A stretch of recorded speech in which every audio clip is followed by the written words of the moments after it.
ఎందరో మహానుభావులు, అందరికీ నా వందనాలు.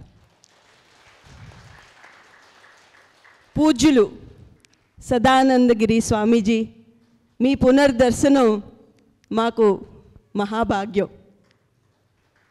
మా ఆత్మీయులు అశోక్ గారు మీరు రావడం ఇంకా ఇంకా ఇంకా ఇంకా మాకు మా హృదయాల్లో ఆనందం నిండిపోయింది. అశోక్ గారు, thank you Christian, thank you Mary for joining us for this wonderful wonderful celebration.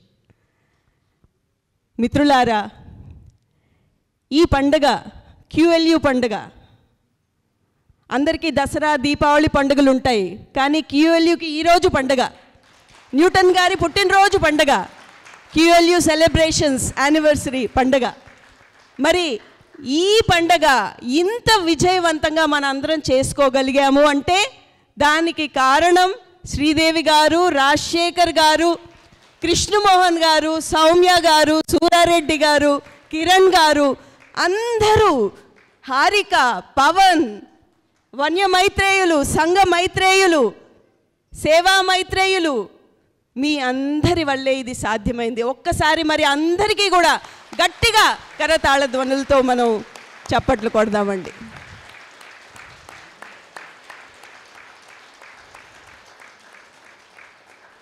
ఇవాళ పత్రి గారిని స్మరించుకుంటూ, ఎందుకంటే ఆయన ఒక వాగ్దానం చేశారు, నీ ప్రతి పుట్టినరోజుకి నేను ఇక్కడ ఉంటానయ్యా అని న్యూటన్ గారికి వాగ్దానం చేశారు. మరి ఇక్కడ ఉండకుండా ఎలా ఉంటారండి ఆయన? కాబట్టి ఆయన మాటలు నా మాటలు కలిపి నేను మాట్లాడతాను ఈరోజు. మరి ఇవాళ అంత చక్కగా మనం ఆ బుద్ధుడిని చూస్తుంటే ఎలా ఉందండి మీకు అందరికీ? ఎలా ఉంది? నాకైతే ఆ బుద్ధుడు QLUని ఇంకొక లెవెల్కి తీసుకెళ్ళాడని అనిపించింది.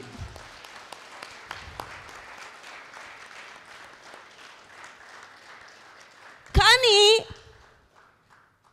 ఆ బుద్ధుడి కాలంలో నేను లేనండి. బుద్ధుడు అనగానే మనకి గుర్తొచ్చే వాక్యాలు రెండు, ప్రజ్ఞ, కరుణ కదా. కానీ నేను అప్పుడు లేనే, నేను ఆయనను చూడలేదే. కానీ నాకు తెలిసిన ఒక మైత్రేయ బుద్ధుడు ఉన్నారండి. నాకు తెలిసిన మైత్రేయ బుద్ధుడు, నేను ప్రతి క్షణం జీవించే మైత్రేయ బుద్ధుడు నాకు న్యూటన్ గారు.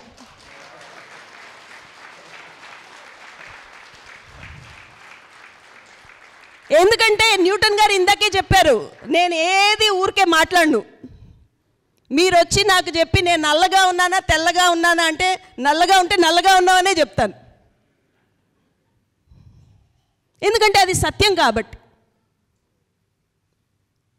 ఇవాళ మరి న్యూటన్ గారిని నేను మైత్రేయ బుద్ధుడు అన్నాను అంటే అది పరమ సత్యం నా విషయంలో.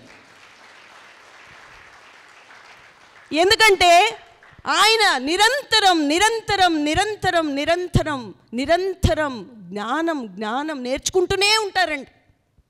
నాకు ఆశ్చర్యం వేస్తుంటుంది. ఎందుకంటే మీరందరూ వచ్చి న్యూటన్ గారి గురించి మాట్లాడడం ఒక ఎత్తు, కానీ ప్రతి క్షణం ఆయనతో జీవిస్తూ ఆయన గురించి నిజాలు నేను మటుకే చెప్పగలను. మరి నిజాలు చెప్పమంటారా? ఆయన గురించి నిజాలు చెప్పమంటారా? చెప్పొచ్చా? ప్రతి క్షణం ప్రతి క్షణం ప్రతి క్షణం, ఉదయం 4 గంటలు కాదు, 5 గంటలు కాదు, అరే ఒక మనిషికి ఎలా సాధ్యం ఇది? ఇలాంటి సాధన ఇంత నేర్చుకున్నా కూడా ఇంకా నేర్చుకోవాలి ఇంకా నేర్చుకోవాలి ఇంకా నేర్చుకోవాలి అంటే ఆయన ప్రజ్ఞకి ప్రతిరూపం కాక ఇంకేమవుతారండి? తను నేర్చుకున్న ప్రతి ఒక్కటి మరో నిమిషమే అందరికీ పనిచేయాలి. అది కరుణ కాకపోతే ఏంటండి?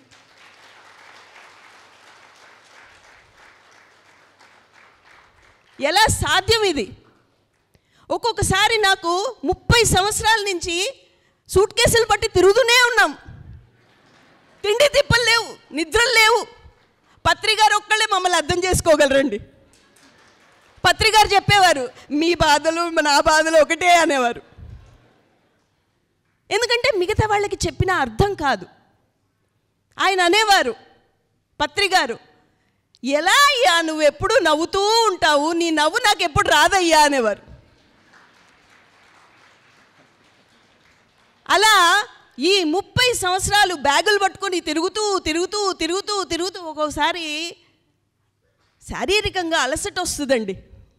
ఇంకెంతకాలం ఈ తిరుగుడు, ఇంకెంతకాలం అని ఒక్కోసారి అలసిపోతూ ఉంటాను. అప్పుడు ఆయన కళ్ళల్లోకి చూస్తే ఒక చిరునవ్వు నవ్వుతారు, అంతే. అదే నాకు అమృతం, అదే నాకు టానిక్. మళ్ళా ఒక 10 సంవత్సరాలు పరిగెత్తడానికి తిరగడానికి శక్తి వచ్చేస్తుందండి. మరి అలాంటి మైత్రేయ బుద్ధుడి సమక్షంలో నేను జీవిస్తున్నానండి. ప్రతి క్షణం ప్రతి క్షణం ప్రతి క్షణం జీవితం అంటే ఇంత అద్భుతంగా ఉంటుందా అన్న అనుభూతి నాకు ఇచ్చిన డాక్టర్ న్యూటన్ గారికి ఈరోజు పాదాభివందనాలు.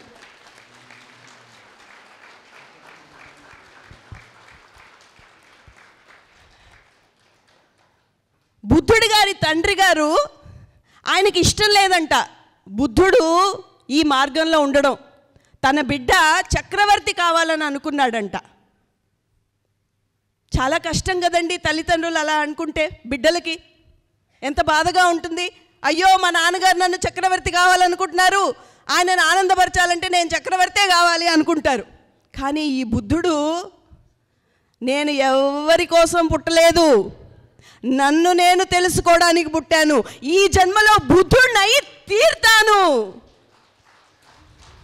అనే సంకల్పం ఆయన చేసి బుద్ధుడయ్యాడు. ఈ విషయంలో మేమిద్దరం ఎంత అదృష్టవంతులంటే అండి, మా తల్లిదండ్రులు మేము ఎంచుకున్న మార్గానికి ఎప్పుడూ అడ్డు రాలేదు. మాకు సంపూర్ణమైన స్వేచ్ఛనిచ్చారు మా తల్లిదండ్రులు.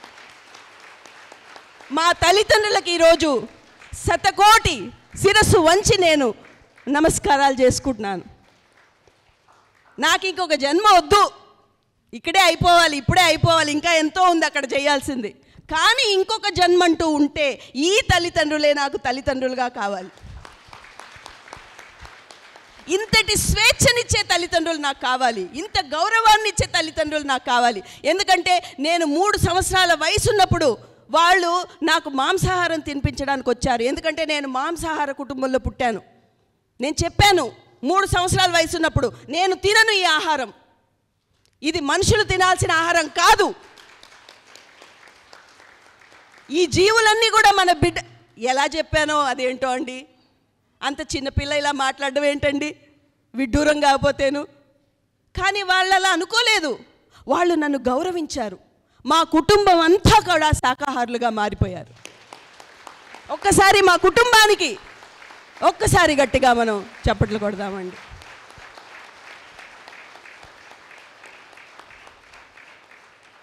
మరి అలాగా ఇంత అద్భుతమైన ఈ ప్రయాణంలో ఇలా నడుస్తూ ఈ మైత్రేయ బుద్ధుడితో పాటు ఇలాంటి ఒక క్వాంటమ్ లైఫ్ యూనివర్సిటీని స్థాపించడం అనేది ఎన్ని జన్మల పుణ్యఫలం అండి. ఇది ఎన్ని జన్మల పుణ్యఫలం. ఒక డాక్టర్ లాగా బతకాలంటే ఎంతోమంది డాక్టర్లు ఉన్నారు, ఎన్నో హాస్పిటల్స్ ఉన్నాయి. కానీ ఒక్క క్వాంటమ్ లైఫ్ యూనివర్సిటీ ఒకటి మాత్రమే ఉంటుంది ఈ ప్రపంచంలో. మొట్టమొదటి ఆధ్యాత్మిక విశ్వవిద్యాలయం కేవలం మొట్టమొదటి క్వాంటమ్ లైఫ్ యూనివర్సిటీ మట్టుకే. ఎందుకు ఈ క్వాంటమ్ లైఫ్ యూనివర్సిటీ? ఎందుకంటే యువతి యువకులకి, నేటి తరంలో ఉన్న యువతి యువకులకి ఒక మార్గదర్శకత్వం కావాలి, ఒక దిశానిర్దేశం కావాలి. నిన్న ఎవరో మా ఇంట్లో వాళ్ళు ఎవరో చెప్తున్నారు, ఎందుకంటే నేను టీవీలు న్యూస్ ఇవన్నీ చూడను. వాళ్ళు చెప్తున్నారు ఈ మధ్య న్యూస్లో ఒక యువకుడు పెళ్లి చేసుకున్నాడంట, భార్య అత్తగారు రోజు పోరు పెడుతున్నారంట. నువ్వెందుకు చేతగాని వాడివిరా, నువ్వెందుకు చేతగాని వాడివిరా, నువ్వు డబ్బులు సంపాదించాలిరా, డబ్బులు సంపాదించాలని నరక యాతన పెడుతుంటే అతను తప్పుడు దారులు వెతికి కోట్లు సంపాదించాడు. కానీ అతను చెడ్డవాడా? కాదే. ప్రతి మనిషి మంచివాడే, ప్రతి బిడ్డ మంచిదే, ప్రతి యువకుడు మంచివాళ్లే, ప్రతి యువతి మంచిదే. కానీ వాళ్ళకి సరి అయిన మార్గదర్శకత్వం లేదు ఈరోజు. ఒకసారి 3 చిన్న పిల్లలు ఒక పాడుబడిన గుడికి వెళ్ళారంటండి. వెళ్తే అక్కడ పెద్ద మన బుద్ధుడి విగ్రహం లాగా పెద్ద గణపతి విగ్రహం ఉందంట. ఆ గణపతికి పెద్ద బొజ్జు ఉంటుంది కదా. వీళ్ళేం చేశారు, అల్లరి పిల్లరు, మొదటి వాడేడి ఆ గణపతికి బొడ్డు ఉంటుంది కదా, ఏళ్ళు పెట్టాడంట. వాడు ఏముందో చూద్దామని చెప్పి దాంట్లో ఒక తేలు ఉంది. ఆ తేలు కుట్టింది వాడిని. కుడితే పక్కనోడు వచ్చి ఏమైందిరా, ఎలా ఉందిరా అంటే వీడు చెప్పలేదంట. నేను పడిన బాధ వీడు కూడా పడాలి. అరే భలే ఉందిరా, ఏలు పెడితే నువ్వు కూడా పెట్టరా, అద్భుతంగా ఉంది అన్నాడంట.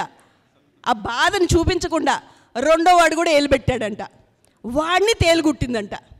వాడన్నా పోని చెప్పాడా, వాడు చెప్పలేదంట. మూడో వాడు వచ్చి అడిగాడంట, ఎలా ఉందిరా ఏంట్రా అంటే, నవ్వుతున్నావు ఏంట్రా అంటే, భలే ఉందిరా నువ్వు కూడా పెట్టరా అన్నాడంట. వాడు కూడా పెట్టాడు. ఇలాగే మన జీవితంలో కూడా అంటే అండి, ఎవరైనా వెళ్ళి పెళ్లి చేసుకోమాడి అంటే చేసుకోరా పెళ్ళి చేసుకోవాలి, పిల్లల్ని కనాలరా. ఎందుకంటే వీళ్ళు పడిన బాధ అందరూ పడాలి కదా, ఆ నరకం చూడాలి కదా. ఈ విషయం ఎందుకు చెప్తున్నానంటే అండి, నేను అజ్ఞానంలో ఉంటే మన జీవితం నరకమయం అవుతుంది. వాళ్ళకి ఏం తెలుస్తుందండి అజ్ఞానంలో ఉండే యువతి యువకులకి? పెళ్ళి కావాలి. ఎందుకు చేసుకోవాలి పెళ్ళి? ఎవరిని చేసుకోవాలి పెళ్ళి? కోపం వస్తే ఏం చేయాలి? తాగి భార్యను 4 తన్నాలి. ఇదేనా వాళ్ళకి తెలిసింది? కాదు కదా.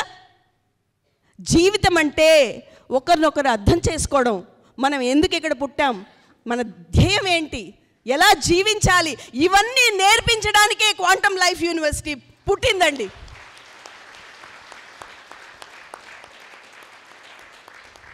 ప్రతి బిడ్డకి, ప్రతి యువకులకి ఎలా జీవించాలి, తన భార్యని ఎలా గౌరవించాలి, తన భర్తని ఎలా గౌరవించాలి, ఒకరొకరు అర్థం చేసుకుని ఎలా జీవించాలి, ఈ జీవితాన్ని ఒక అద్భుతమైన జీవితాన్ని జీవించవచ్చు అని నేర్పించేదే క్వాంటమ్ లైఫ్ యూనివర్సిటీ. మరి ఇలాంటి యూనివర్సిటీ కావాలా వద్దా ప్రపంచానికి? కావాలా వద్దా? ఒకసారి గట్టిగా చప్పట్లు కొట్టండి క్వాంటమ్ లైఫ్ యూనివర్సిటీకి.